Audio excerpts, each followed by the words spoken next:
Oh my God, I remember the days when Vince and Co. would try to put on a compelling wrestling show.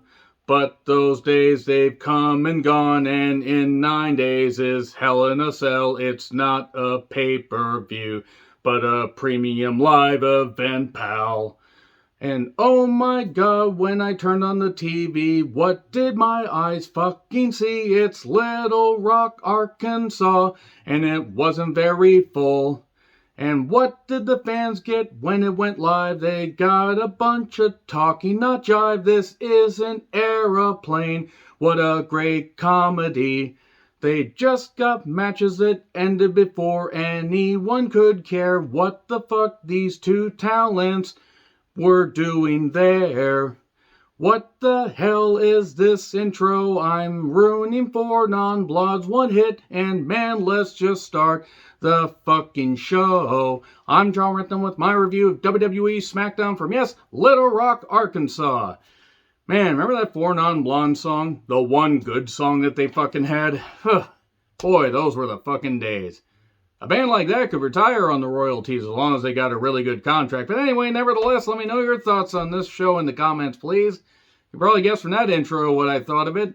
I didn't care for it. We went nearly a half hour before the first match, and the first match was over in a goddamn flash. Then the second match didn't last very long either.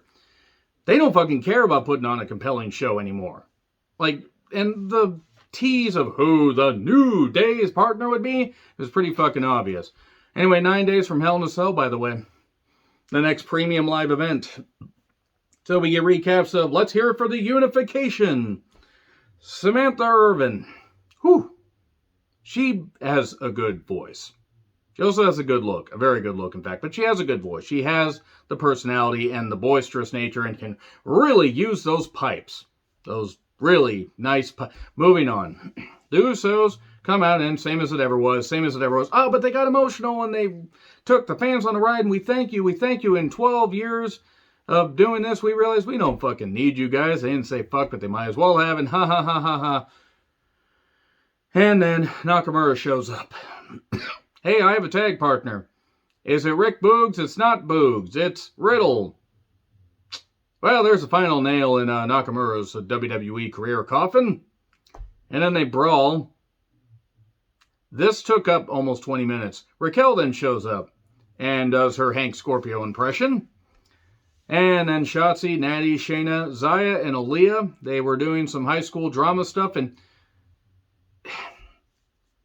even Aaliyah, who I'm not the biggest fan of, they can feature these women better than this. Like bickering, oh, why is Raquel getting this shot? Oh, Shotzi, you locked me in here. I don't want to listen to you. I want Xia Li to kick me in the head. It would be fucking worth it. I have issues.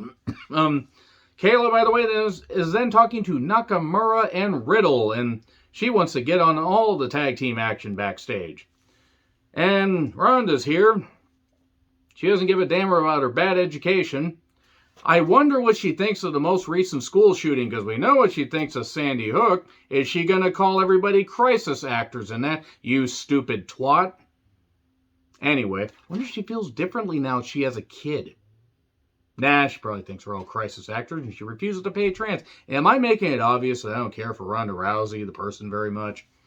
Shotzi gets locked in by Aaliyah. We go 45 seconds in the Ronda and Raquel championship contenders match. Sorry, they nailed unification into my head so much. 45 seconds, Natty and Shayna attack, and then we go to break. Then we come back at the tag team match. Holla, holla, holla. And whatever the bomb is called, I don't know what the bomb maneuver is called. Ronda looked like she wanted to be literally anywhere else. And Raquel pins Shayna, the queen of taking pins. It's unfortunate because Shayna could mean more. I don't want her to have a 14-month-long title reign, but good God, this is the best you can do for her. And Ronda and Raquel are a new team. Hooray, they're possibly going to add them to the Women's Tag Team Championship Tournament. Maybe if they stop breaking up every goddamn team and stop pissing off the champions, they'd have more teams. Or what they could have fucking done is just introduced a mid-card title, which is something Derb, for longtime fans, as my best friend. For short-time fans, yes, my best friend Chris, he suggested that before they came up with the Tag Team Championships. He was right, because he's usually always right. So anyway, Money in the Bank went from Allegiant Stadium because we had to go on a divergent path. If you get it, you get it. If you don't, man, I remember liking the main girl from that, and then she just exposed her whole ass and decided to be an idiot. But they went to the MGM Grand. Let's hear it for them. Because they weren't selling enough tickets. Pretends to be fucking shocked. Maybe only run a couple stadium shows a year. Running one in the UK, running a couple in Saudi Arabia, that's one thing. Only run a couple in this country. And running the one that running where they're going to run for SummerSlam. If you've seen the state of that stadium as it were, whoo! So anyway, WWE is doing NTFs now, or NFTs. NTFs, NFTs, I don't fucking care what they're actually called. It's stupid stuff. Whatever. I look forward to the crypto bros getting all upset in the comments because I knocked that stuff. If you're into it and you're making money, fine. I ain't gonna fucking piss my money down the goddamn drain. Megan's with the New Day. They will not say who their tag partner is. They yell about who their tag partner is, though. It could be this person. It could be you, Megan. And she looks shocked. Me? But anyway, Moss will return next week to the adulation of, well, more people than care about Corbin. And, by the way, they do the kiss cam. Los Lotharios make their entrance. And Jinder is looking for Shaky Shanky. I'm calling him that now because he's dancing backstage. They're giving him a dancing gimmick. Just fucking release him already. Just release him. Just stop. Just stop it. The Skyscraping Shanky. This was a match that wouldn't even belong on a goddamn house show. And Los Lotharios look like they're about to tag team Samantha. And then Angel removes his pants, Shanky, whatever the fuck, dances, and then Humberto pins Jinder, and Shanky just keeps dancing. I don't know who this is for. It's stupid. This is really, really bad. So Fox News was confused, by the way. They didn't know to root for the two Hispanics or the two Indian guys that were beating up each other. Their heads were about to fucking explode and talk about literally anything except gun control. So anyway, the Max Dupree, the former LA Knight, the former Eli Drake, yeah, he's going to be released soon. It's a shame. It's a real shame. Stop changing people's names so goddamn much. LA Knight was fine. I get why they might have changed it, but just, ugh, goddamn it. Owen shows up because fuck the brand split. His guest is Sami Zayn, a member of the Bloodline, de facto. Stop it. I don't want this teaming. I don't want this team to continue. I don't want this feud to continue. Stop it. I don't fucking care. He hit stunners on the crew. God, this is bad.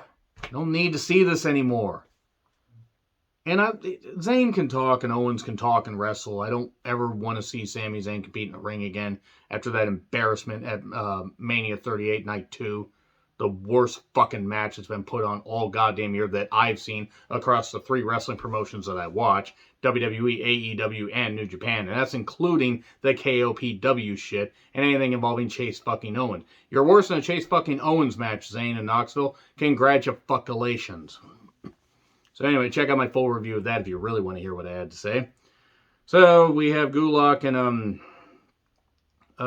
Ricochet making their entrance, and then they get the plug for the next Crown Jewel event, the premium live event for Saudi Arabia. Recaps of Gulak and Walter, and for the glory of the Kaiser, Walter and Kaiser against Ricochet and Gulak. Nearly 80 minutes into the show, and we have the third match. Poorly paced programming. It is paced poorly.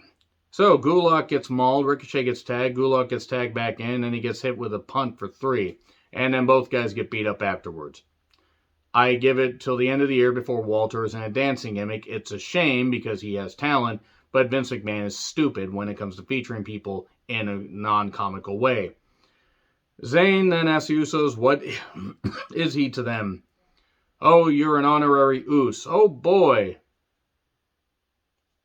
Fucking great. Lacey Evans is going to be the Grand Wizard Marshal of the NASCAR Cup Series, and she's going to make NASCAR great again. I have no desire to see this fucking gimmick continue. We then go to a Memorial Day package that starts off with a Ronald Reagan quote. You know, Ronald Reagan's memory remains around, even if his memory was pretty much gone by the 80s. And look, This is a video package to tribute those who made the ultimate sacrifice. And major respect to anybody that does that tougher than I could ever hope to be. But I know why WWE does this stuff. I don't think they're genuine. I think that they just mean it to get some publicity. But let's honor those that pay the ultimate sacrifice. So then, the UK newsies, as I'm calling them, the bruising brawlers or whatever. Sheamus mentioned something about a whole bunch of people, like who could their partners be? Moby, Dick, and then Pete is done. Just absolutely done. This Butch character's stupid. New Day shows up, and who's their partner? It's Drew McIntyre. What? It's not Moby Dick. It's the Big D, though. I am ashamed to admit that I laughed at that when Pat said it. So Drew Day versus the UK newsies, but of course they send the Scotsman to target the Irishman. And then they gave this maybe 15 minutes tops because they went through a bunch of breaks and everything. But first, the Usos are taking on Riddle and Nakamura on Raw because fuck your brand split. Well, actually, they're unified tag champs. So I guess so. Except Nakamura is on Smackdown, but nevertheless, Moss returns next week. Same as it ever was. Match is fine. Claymore, Xavier hits the elbow, 1, 2, 3. There you go. That's it. That's it for SmackDown. That's all I have to fucking say. This is a bad show. I only got enough time out of this because I decided to mock it. There's good talent on SmackDown. There's good talent on Raw. There's good talent on NXT. WWE's weekly programming is really fucking bad. And it's going to be interesting to see if they turn it up in the summer. Because if they want to fucking fill that SummerSlam venue, they want to fill that, they're really going to have to push hard. I wonder if they're going to be able to fill the MGM Grand. Herb Abrams couldn't, but then again, they had sold more than the MGM Grand would take. So people could get refunds, or they could just get new tickets. Maybe don't run so many fucking stadium shows, you fucking idiots. Like they're going to watch us. Agree, disagree, what I said. Like, share, subscribe. Twitter handle in the description. I'm John Ritlin. I'll see you soon.